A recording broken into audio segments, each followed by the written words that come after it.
Radio. Le petit déjeuner politique. Il est 7h45, merci d'être avec nous ce matin. Notre invité du petit déjeuner politique, c'est Yves Verrier, secrétaire général de Force Ouvrière. Bonjour Yves Verrier. Bonjour. Pourquoi vous n'êtes pas allé voir Jean-Paul Delevoye hier, qui vous avait invité ? Force Ouvrière était représentée par mais les pas deux, vous, vous êtes les le deux patron. responsables du dossier des retraites. Oui, mais pas vous ? Non, parce qu'on savait qu'il n'y avait pas de négociation. C'était simplement le résumé, la synthèse du deuxième cycle de concertation qu'avait initié le gouvernement au mois de septembre. Et on savait qu'il plus est que depuis le mois de septembre, rien n'avait véritablement évolué. Oui, mais quand même, c'est un signe fort. Ça veut dire qu'il est hors jeu pour vous. Alors, vous ne discutez plus avec Jean-Paul Delevoye, directement le Premier ministre ? Non. Mais à partir du moment où on n'est pas dans une situation de négociation, si c'est pour réécouter les mêmes éléments de langage que ceux qu'on nous sert depuis plusieurs mois, il n'y avait pas d'intérêt particulier à ce que j'y sois moi-même. Alors, mais les Français ne comprennent plus rien. Pardon, mais alors, s'il n'y a plus besoin de négociation, de discussion, si tout est bouclé, ça sert à rien effectivement d'aller à ces réunions. Ou alors, on a cru comprendre que le texte n'était pas encore finalisé et qu'il y avait encore des arbitrages de dernière minute. Là. Où en est-on précisément ? Je crois que le gouvernement, déjà au mois de septembre, il avait dû reculer à nouveau son calendrier. Il comprend d'une part que ça ne passe pas son projet. Bien. Et moi, je l'invite à analyser cette situation. Si ça ne passe pas, alors que ça fait 3 ans, on nous dit engagement de campagne. Donc engagement de campagne présidentielle, on peut penser qu'il avait été quand même bien analysé. Vous avez regardé justement dans le programme de campagne d'Emmanuel Macron s'il avait vraiment mis ça sur la table ou pas ? Oui, mais c'était la promesse d'un système universel, 1 euro cotisé donnera les mêmes droits. Donc ça sonne plutôt bien, universel, 1 euro cotisé donnera les mêmes droits, ça fait juste. Bon, sauf que à l'évidence, au bout de 3 ans, ils ne sont toujours pas capables de nous dire en quoi le système sera soit plus juste, soit plus simple. Et je pense que lorsqu'au bout de 3 ans qu'on porte un tel projet et qu'on n'est pas en capacité ni de convaincre et qu'on nous dit qu'il faudra continuer d'expliquer, comme je l'ai dit, c'est que soit il n'est pas maîtrisé, soit on n'en avait pas bien saisi toutes les particularités. On s'aperçoit que c'est un système qui plus est, provoque plein de fuites en matière de droit. Alors, un jour, on nous dit, mais on va compenser les carrières heurtées. Le lendemain, on va compenser les difficultés des bas salaires ou des jeunes qui rentrent dans la vie active ou des femmes. Et maintenant, on nous dit peut-être un cadeau d'entrée. Bref, à chaque fois qu'on s'aperçoit d'un défaut, d'une fuite en matière de droit, on met une rustine. Donc si le système, il est à ce point-là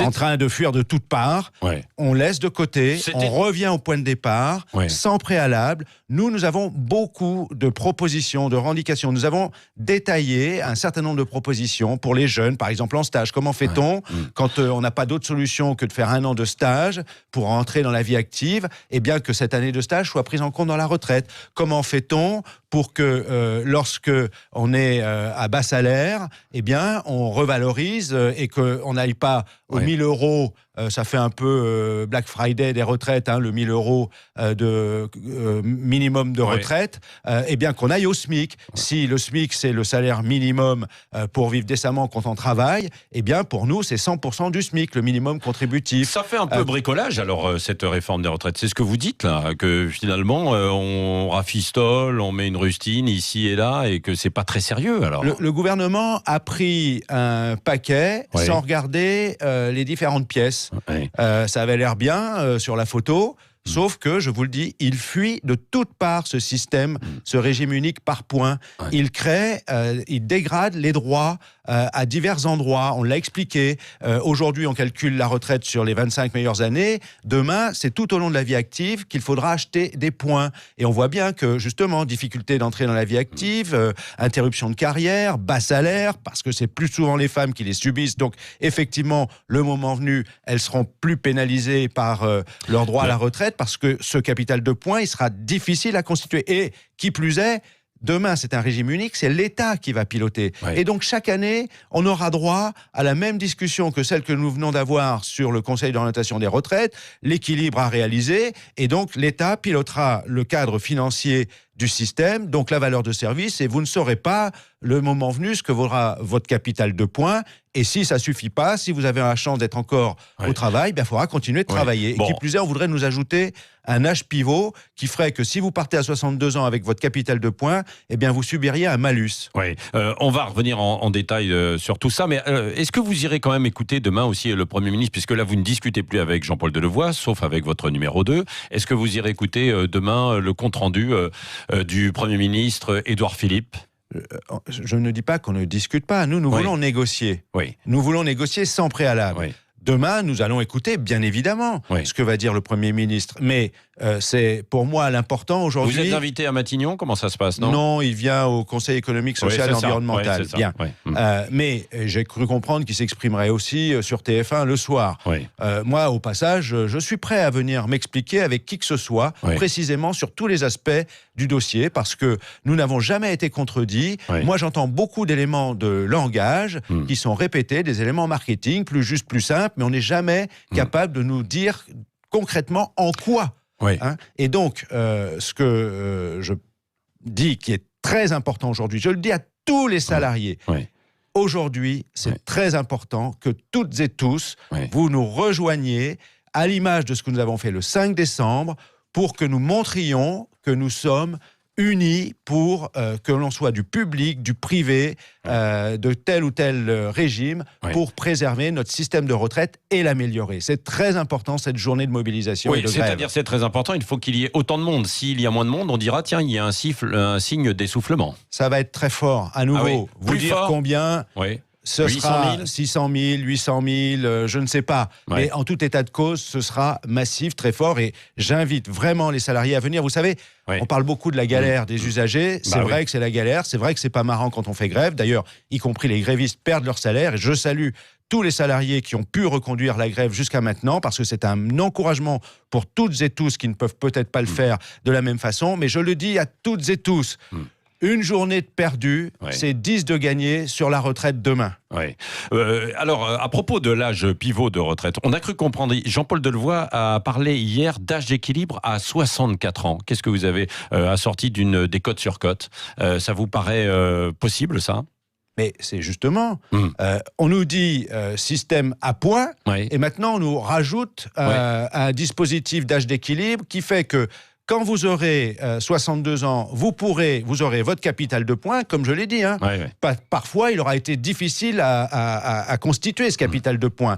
Et si vous voulez transformer votre capital de points en retraite, on vous dira, oui, mais si vous le faites à 62 ans, vous serez pénalisé de 10%. Si vous attendez 63, vous serez quand même pénalisé de 5%. Et il faudra attendre 64 ans pour ne pas être pénalisé. Autrement dit, on recule de fait l'âge de la retraite, là où on avait dit, puisqu'on nous parle de promesses de campagne, que cette réforme n'avait pas pour objectif de toucher à l'âge de la retraite. Avec l'âge pivot, on est en train de faire le contraire de ce qui était l'engagement de campagne au passage. Est-ce que l'une des pistes aussi, c'est de reporter l'application de la réforme ? On parlait de la génération 63, là on dit que ça pourrait être pour les générations des années 70, 73, peut-être voire 77. 77, l'année de naissance d'Emmanuel Macron. Le Premier ministre, à ce sujet, a ciblé, j'ai cru comprendre, en tout cas, les régimes spéciaux. Ceux qui, en particulier, étaient mobilisés dans son intervention vendredi dernier. Ce qui m'invite à dire à toutes et à tous, mobilisez-vous si vous voulez être compris par le Premier ministre. Mais ce que je veux dire par là, il dit on ne change pas les règles du jeu en cours de partie quand il parle de tel ou tel régime particulier. Moi, je dis que ça vaut pour tout le monde. Les salariés du régime général, la règle du jeu aujourd'hui, c'est une retraite qui est appuyée sur un calcul en annuité, qui est calculée sur les 25 meilleures années et qui a le bénéfice d'une retraite complémentaire négociée librement entre les employeurs et les organisations syndicales. Ça, c'est la règle du jeu des 18 millions de salariés du régime général. On ne change pas non plus pour cela la règle du jeu en cours de partie. Donc, si cet aspect des choses est pris en compte par le Premier ministre, il doit l'être pour toutes et tous. Et pour la fonction publique ? C'est la même chose. La règle du jeu, elle est à peu près comparable. Est-ce qu'il n'y a pas quand même un peu des efforts à faire, franchement, pour la fonction publique aujourd'hui, quand on a 45 ans, 50 ans, on est dans la fonction publique, on a son emploi à vie et on a une retraite qui va être calculée sur les 6 derniers mois. Dans le privé, vous le savez, Yves Verrier, il y a beaucoup de gens qui, aujourd'hui, à 50 ans, n'ont plus de boulot. Est-ce qu'à un moment donné, il ne faudrait pas que chacun tienne compte de ça ? Alors, il faut faire des efforts dans la fonction publique, à commencer par augmenter les salaires des fonctionnaires. Ouais. On parle beaucoup des enseignants. Tout le monde sait désormais que les enseignants sont bien moins rémunérés en France que partout ailleurs en général. Oui. Donc, premier effort à faire, c'est celui-là. Ils ont parfois plus de vacances, mais bon, oui. Premier effort à faire, celui-là. Vous savez... On nous dit les privilèges de telle ou telle situation. Mais si vous voulez être cheminot, si vous voulez être enseignant... Rien n'est interdit à personne. Un enseignant, c'est 5 années d'études après le bac. C'est un master 2 quand même. Bien sûr. Et au salaire auquel ils sont... Et pour les enseignants, les cheminots, rien ne les interdit aussi d'aller dans le privé, bien sûr. Oui, mais je vais vous dire une chose. Et d'avoir une retraite plus tard. Il y a aussi... Non, on n'a pas une retraite plus tard dans le privé. On part à peu près... Attendez. Non. Les durées de cotisation sont alignées. Aujourd'hui, il vous faut 42 ans. Progressivement, ça va s'appliquer dans tous les régimes. Ce serait même 43 ans si la réforme de 2014 voit le jour. Donc, ce sera 43 ans pour tout le monde, que vous soyez cheminot, RATP, du secteur privé ou de la fonction publique. Il y a des efforts à faire dans le privé. C'est s'assurer que quand vous avez 53, 54 ans, vous avez toujours un emploi. Et ça relève de la responsabilité des politiques économiques. Ça relève de la responsabilité des gouvernements. Or, les gouvernements n'ont pas réussi jusqu'à maintenant, les politiques économiques n'ont pas réussi à en finir avec le chômage de masse. C'était le Premier ministre qui le disait. Et la précarité. On attend une mobilisation aussi forte des syndicats d'ailleurs sur le chômage de masse. Yves Verrier, le mot de la fin avec Cécile Ménibus. Oui, le système universel pourrait être géré par l'État, ce qui réduirait votre rôle de syndicat, en tout cas à l'appui technique ou à du conseil. Cette perte de gouvernants, justement, est-ce que ça veut dire que c'est la fin des syndicats ou en tout cas, ce serait continuer cette perte de vitesse que vous avez engagée depuis quelque temps ? Non, ce ne sera pas la fin des syndicats. Vous savez, FO, ne serait-ce que FO, c'est vrai des autres organisations syndicales, c'est 20 à 25 000 implantations dans ce pays. Nous sommes dans les entreprises. C'est vrai qu'il y a une partie des salariés que nous avons plus de mal à faire venir dans nos syndicats. C'est notamment le salariat des aides à la personne, des très petites entreprises qui sont isolées, qui ne se rencontrent pas au sein de la même entreprise et donc ne se voient pas, donc n'ont pas le réflexe de s'organiser collectivement.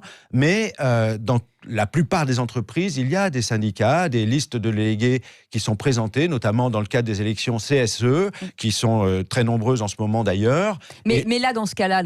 Et donc, on aura plus de mal à défendre les intérêts des salariés par la négociation collective au niveau national interprofessionnel. C'est ça l'enjeu de cette dite gouvernance. La question n'est pas d'être autour d'une table de conseil d'administration ou des prébendes dont on nous dit qu'on serait bénéficiaire. C'est pas ça du tout la question. La question, c'est d'être capable de négocier, comme nous le faisons sur les retraites complémentaires. Il ne faut pas oublier aujourd'hui que nous négocions pour 18 millions d'actifs, 13 millions de retraités, la retraite complémentaire.